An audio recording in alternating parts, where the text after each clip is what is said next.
तो कैसे हैं आप लोग। चलिए आज हम पढ़ेंगे एम्पियर सर्किटल लॉ। ये एम्पियर सर्किटल लॉ क्या होता है इसके बारे में थोड़ी सी जानकारी मैं आपको देता हूँ। ये बिल्कुल गॉस जो थ्योरम आपने पढ़ी थी चैप्टर नंबर 1 में, गॉस थ्योरम, गॉस लॉ जो आपने पढ़ा था, बिल्कुल उससे मिलता जुलता है। याद करने के लिए आपको ये बात ध्यान रखनी है। वहाँ पर होता था गॉसियन सरफेस, एक हाइपोथेटिकल सरफेस हम लेते थे जिसमें से सारी इलेक्ट्रिक फील्ड लाइंस पास होती थी। यहाँ पर क्योंकि एम्पियर ने इसको बनाया है, एम्पियर सर्किटल लॉ इसका नाम है, इसमें हमें लूप लेना होता है।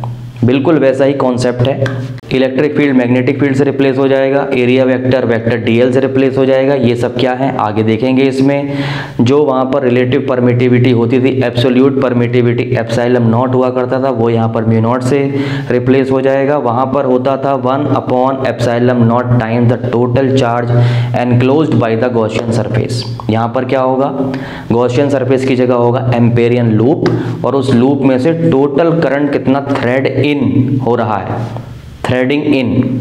जैसे एक फ्रेम होता है कपड़े में, आपने कभी अगर एम्ब्रॉयडरी देखा हो तो उसमें एक फ्रेम लगाते हैं और उस फ्रेम में लगा के सुई में धागा लेते हैं और इस तरह से डालते जाते हैं, ऊपर नीचे एंटर कराते हैं। तो उसमें अगर आप धागे को सिर्फ एक बार डालेंगे और वापस कर देंगे उसी में से, तो जीरो हो जाएगा, इसको बोलेंगे जीरो।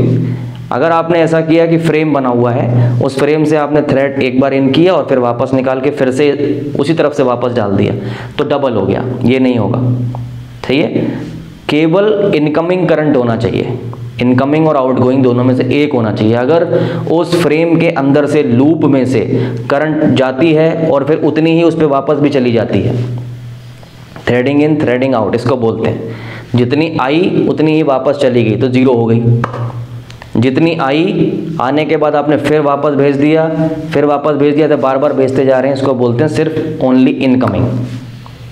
ओके, तो ये बात हमें छोटी सी ध्यान रखनी है कि इसमें होता है एम्पेरियन लूप। उस लूप में से कितनी करंट थ्रेडिंग इन या फिर आउट हो रही है, दोनों बातें नहीं होनी चाहिए उस लूप के अंदर। लूप की प्रॉपर्टी है, सही है। तो यहाँ पर ये बात आपको ध्यान रखनी है। देखिए क्या है, जैसे गॉस थ्योरम में आपने देखा था, गॉस थ्योरम, गॉस लॉ, वो बताया करता था इलेक्ट्रिक फ्लक्स, और इलेक्ट्रिक फ्लक्स आप निकालते थे क्लोज्ड सरफेसेस के लिए, closed integral of vector E dot vector D A, electric field and area vector, और ये होता था total charge enclosed by the Gaussian surface. Surface के अंदर कितना टोटल चार्ज है, उस चार्ज का 1 एप्सिलॉन नॉट टाइम्स करते थे।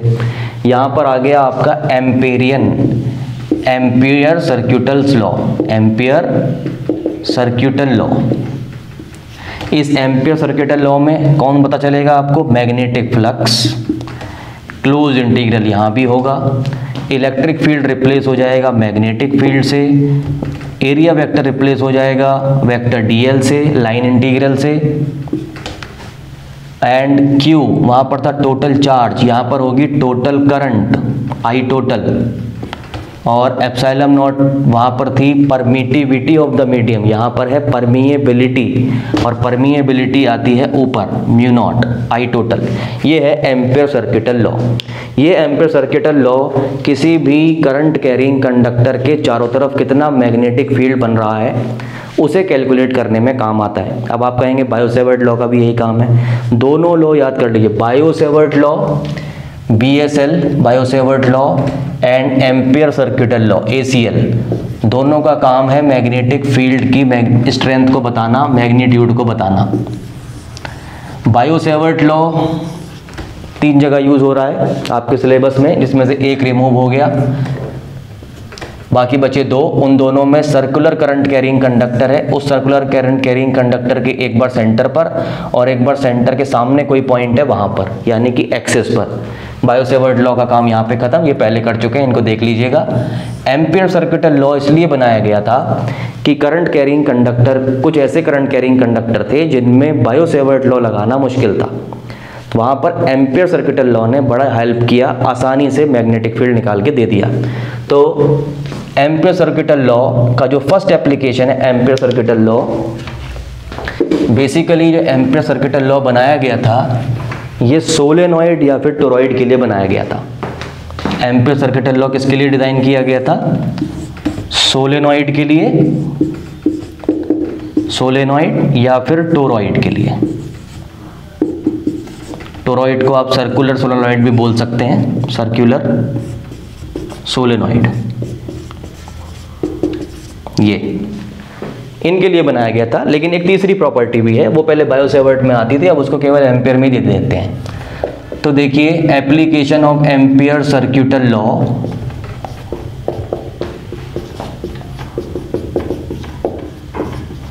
इसमें पहला लेते हैं, पहला सबसे आसान 2 मार्क्स में पूछा जाता है कि मैग्नेटिक फील्ड बताएंगे। किसके लिए बताएंगे? मैग्नेटिक फील्ड अराउंड एन लगा लीजिए, इनफाइनाइटली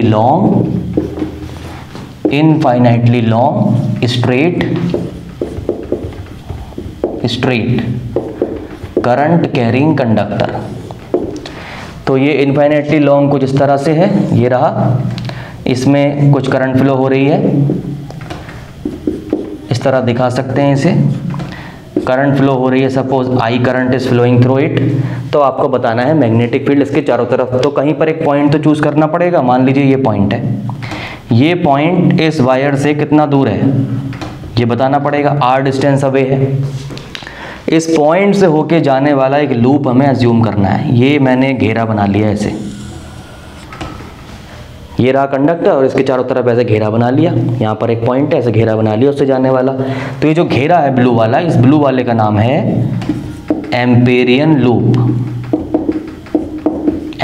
लूप, हाइपोथेटिकल लूप है। इसी लूप के ऊपर हमें लेना है डीएल लेना है, कहीं भी ले सकते हैं। मैं यहाँ पर डीएल ले रहा हूँ, देखिए ये मैंने डीएल ले लिया, इतना बड़ा डीएल ले लिया मैंने।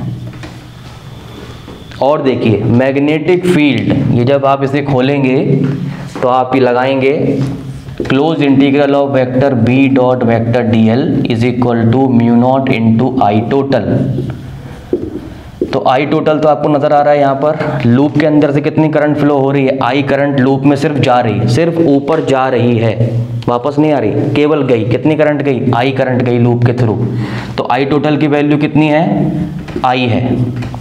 अब इधर आ जाइए, क्लोज इंटीग्रल ओपन करते हैं, A B cos theta, dot product है B D L cos, B में और डी एल में एंगल चाहिए, vector B and vector D L. तो डी एल तो लूप के ऊपर कहीं भी लेना है, पूरे लूप में। ये ले लिया हमने, डी एल डिसाइड कर लिया कि ये डी एल है। अब इस डी एल की डायरेक्शन इधर लूँ कि इधर लूँ? आप समझ पा रहे हैं? मतलब ये सर्कल है, इस सर्कल में डी एल ऐसे भी ले सकते हैं और ऐसे भी ले सकते हैं, बहुत छोटा है, कहीं भी ले सकते हैं। जनरली जिधर मैग्नेटिक फील्ड चलता है लूप के लिए उस तरफ ले लेते हैं, किधर भी ले सकते हैं। देखिए मैग्नेटिक फील्ड का डायरेक्शन कैसे पता चलेगा? राइट हैंड थंब रूल लगाइए, थंब करंट की डायरेक्शन में कर दीजिए, फिंगर्स को स्ट्रेच करिए, 90 डिग्री बनाइए और एनसाइकिल कीजिए। पॉइंट इधर लिया है, ये रहा पॉइंट पी। तो क्या हो रहा है देखिए, ये एनसर्कलिंग किया, encircling the finger will give you the direction of magnetic field. Right hand thumb rule, right hand ये Maxwell rule, okay, this will give you the magnetic field direction. कितना मैग्नेटिक फील्ड है वो नहीं, direction कैसा आया? White board में अंदर की तरफ, यानी कि नॉर्मली इनवर्ट्स एप्लीकेबल है बी पॉइंट पर। यहाँ पर छोटा पॉइंट लिया है लूप के ऊपर डीएल, तो छोटा मैग्नेटिक फील्ड है डीबी। डायरेक्शन कैसा है? Normally invert. अंदर जाने के लिए कैसा बनाते हैं? सिंबल देते हैं, क्रॉस से बनाते हैं। तो जो आपका ये बोर्ड है इसमें मैग्नेटिक फील्ड है 90 डिग्री बनाते हुए अंदर की तरफ, ऐसे इस तरह से है। यहाँ पर पी पॉइंट जहाँ पर आपने डीएल लिया है वहाँ पर मैग्नेटिक फील्ड सीधा अंदर की तरफ है। और डीएल है किसके ऊपर? व्हाइट बोर्ड के ऊपर है डीएल। तो डीएल में और बी में कैसा एंगल हो गया? तो बी में और डीएल में कितना एंगल हो गया? 0 डिग्री हो गया। भाई मैग्नेटिक फील्ड भी उधर ही है और लूप भी ऐसे ही चल रहा है। देखिए ये रहा लूप, इसको मैंने ऐसे बना लिया, लूप के ऊपर ये रहा डीएल, ऐसे ये डीएल है, इस डीएल को ऐसे लिया अंदर की तरफ, और मैग्नेटिक फील्ड भी कैसे ले लिया? मैग्नेटिक फील्ड तो जा ही अंदर रहा है, इनवर्ट। तो दोनों में कितना एंगल बन गया? वेक्टर डीएल और वेक्टर डीबी में 0 डिग्री का एंगल बन गया। मैंने आपसे कहा था कि वेक्टर डीएल को आप लूप में कहीं भी ले सकते हैं, जरूरी नहीं है मैंने डीएल को ऐसे लिया अंदर, मैं ऐसे भी ले सकता था। अगर डीएल को मैं ऐसे लेता तो मैग्नेटिक फील्ड तो अंदर की तरफ है, उस केस में वेक्टर बी में और डीएल में कितना एंगल आ जाता, 180 डिग्री का एंगल आता। 180 डिग्री cos 180 होता, माइनस में वैल्यू आ जाती, केवल माइनस साइन का चेंज आता, मैग्नीट्यूड वही आता मैग्नेटिक फील्ड का। तो अगर आपने डीएल को अंदर या बाहर किसी भी डायरेक्शन में ले लिया है तो फिर आप मोड लगा के साथ साथ चल सकते हैं, जिससे कि आपको मैग्नीट्यूड मिल जाए। माइनस साइन केवल एक स्पेसिफिकेशन होगा कि आपने डीएल को कैसा चूज किया है। जनरली कैसा लेते हैं, जिधर की तरफ मैग्नेटिक फील्ड है उसी डायरेक्शन में डीएल को ले लेते हैं, जिससे माइनस का झंझट ना हो। ओके, तो डीएल और डीबी में 0 डिग्री का एंगल हो गया, बी कांस्टेंट है, बी हमें फाइंड करना है, वो बाहर आ गया और अंदर आएगा cos 0 की वैल्यू 1, ये हो गया डीएल, यहाँ पर हो गया म्यू नॉट आई, और ये हो जाएगा क्लोज इंटीग्रल ऑफ डीएल करेंगे, पूरे लूप का ये आ जाएगा, डीएल लूप के ऊपर है, ये पूरा लूप सरकमफेरेंस बन जाएगा और ये हो जाएगा 2 pi r mu naught I. ये देखिए b इज इक्वल टू आपको वैल्यू मिल गई mu naught I upon 2 pi r. ये मैग्नेटिक फील्ड आ गया। कितना आसान था एम्पीयर सर्कुलर लूप लगाना, एम्पीयर सर्कुलर लॉ लगाना कितना आसान है। सिर्फ आपको एक करंट कैरिंग कंडक्टर चाहिए, उस करंट कैरिंग कंडक्टर से एक सुइटेबल लूप लेना, loop Amperian loop, hypothetical loop, जिसमें से उस करंट कैरिंग कंडक्टर की करंट सिर्फ या तो जा सके या आ सके, थ्रेडिंग इन हो सके या आउट हो सके। अगर दोनों हो जाएगी उसी लूप से, 0 करंट हो जाएगी और मैग्नेटिक फील्ड भी 0 हो जाएगा। करंट 0 होगी, डायरेक्टली प्रोपोर्शनल है, मैग्नेटिक फील्ड भी 0 हो जाएगा। सिर्फ आएगी तो कुछ वैल्यू रहेगी, नॉन जीरो रहेगी और मैग्नेटिक फील्ड बनाएगी, सिर्फ जाएगी तो भी मैग्नेटिक फील्ड बनाएगी। मतलब ऐसे भी जा सकती है और ऐसे भी जा सकती है, दोनों काम एक साथ नहीं होने चाहिए एक ही लूप में।